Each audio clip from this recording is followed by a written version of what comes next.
Hey guys, today we're going to talk about basic lifestyle guidelines. What are basic lifestyle guidelines? These are the bottom of the pyramid, the base, the stuff that's not that glamorous, but it has an incredible impact on your health, vitality, and performance. There's a lot of informational fitness-related junk out there, so when all else fails and you're not sure what to focus on for your health, just make sure these things are all checked off before paying attention to the things that probably aren't quite as important.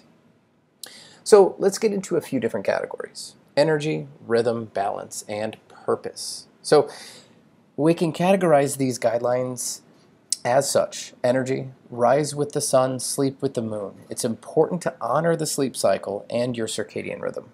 Rhythm: maintain daily routines, physical activity like a simple walk, proper hydration levels, we'll elaborate more on that in a minute, and good food hygiene practices like sitting down to eat, chewing your food, and relaxing while you're eating.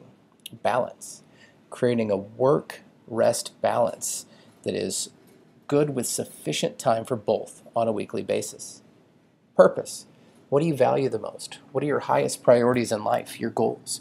When you understand what your true priorities are and you create goals with a deep emotional attachment to them, you set yourself up for success. These are a list of habits and points we try to emphasize to our members. If we try and focus and develop these, this will lead to a significant improvement in energy, digestion, and your overall quality of life without having to focus on any fad diets. So let's get a little deeper into some of these here real quick. Let's get into the principles. Let's start with number 1. There are 24 hours in a day. Apply work and rest appropriately. Balance your work life and your home life. Work can get overwhelming and bleed into your home life, affecting time with families and loved ones. The more aligned a person's vocation is to their true priorities, the less it feels like work, and the less rest you may feel like you need. 2, let's swing over there. You will die one day. Get over it and get living. We define purpose as living in alignment with our highest goals or priorities. You can see this as a dark topic, but to remind yourself of this can give you balance in day-to-day life. Also, having an understanding of what our true purpose is within life can have a massive impact on your mood and stress levels. We have a limited amount of time to work towards personal fulfillment, so maybe take less time scrolling through your Instagram feed and more time doing things that make you genuinely happy and present. When your purpose is misaligned, you're going to experience stress, and when your stress is up, you'll create compensatory behaviors that you'll have to manage later on. So, for more continued reading on this, check out the book Values by John DeMartini. Number 3, water. Half of someone's body weight in ounces per day is a starting point. So if you're exercising, maybe 0.6 ounces. Depends on a lot of different factors, but this amount as a minimum through the day is essential to maintain hydration levels. Keeping hydrated through the day is key to keeping good cognitive function, helping your digestion, and maintaining energy levels. Buy a decent reusable container. Carry it with you everywhere. Build the habit of sipping, not chugging your water. For the most part, this is going to overload the amount of water in your blood and force your kidneys to try to process that out quickly because it's disrupting the level of water that should be in there. Number 4.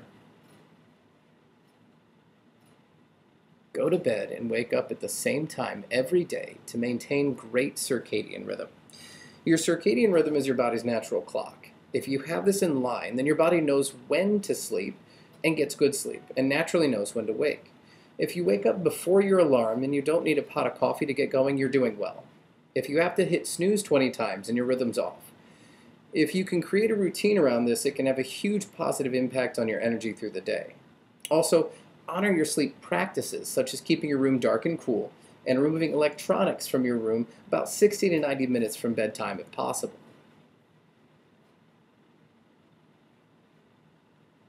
Number 5, the Earth spins and the sun and moon correlate with our energy patterns. We need sun exposure and we need to sleep with the moon. This goes hand in hand with the previous point. We need to get on a rhythm with the sun and moon. Sunlight is essential for us to get much needed vitamin D. This depends on where you're at and, your skin type and, of course, where you're at in the globe, but try to get around 45 minutes of direct sunlight a day. In the winter months in Indiana, it's dark when you head into work, and then it's dark when you leave work.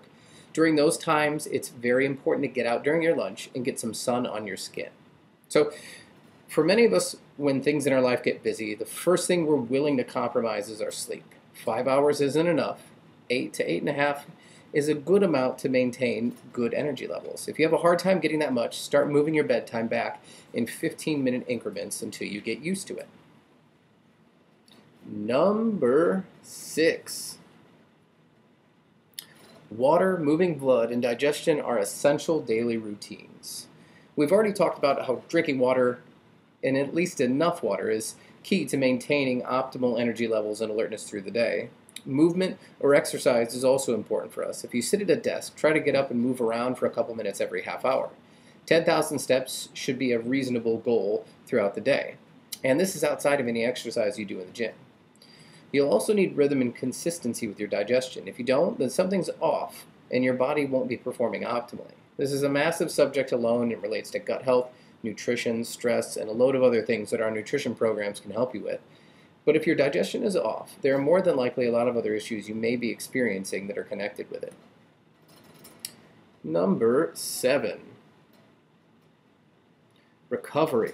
Blood flow facilitates recovery and healing faster. Get moving every day. So we just touched on this, but we've been conditioned to think that if you aren't laying down, panting, and pouring sweat after a workout, that you're not making progress in fitness. Get out and just walk in the sun.